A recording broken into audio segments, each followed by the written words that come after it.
the wage numbers, I think, this week were pretty important. That's our quarterly wage price index for Australia, and they showed some pretty modest increases in wages in the 3 months to 30 June, which, is continuing to be a really interesting feature, of our economy. The fact that our wages growth has failed to really accelerate on the back of what we would consider tight labour markets, excessive demand for labour, and of course a great incentive for people to sort of, ask for a wage increase, being this massive increase in the cost of living over the last 3 years.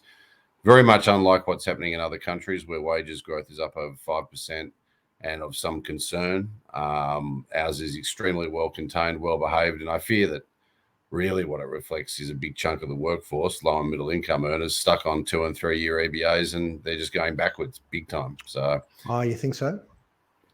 Yeah, look, I do. It's kind of fixed price contract dilemma that builders are facing, except it's applying to employees as well. I think that's a great analogy, actually. I hadn't thought of it that way.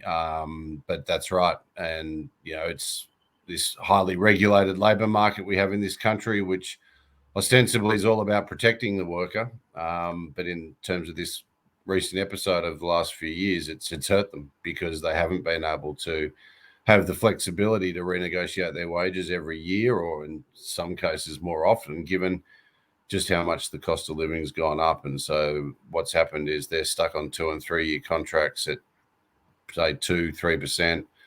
Meanwhile, the cost of living has gone up by between 15 and 20% over the last 3 years, and they've gone backwards. The average real wage in Australia now is back to where it was in 2009.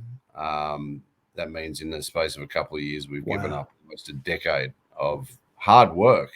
I mean, you only really ever get real wage increases across the economy of 1 to 1.5% a year. It's a slog. It's a grind, and then to give it all up in the space of a couple of years is, I think, major policy failure on the part of our government and RBA.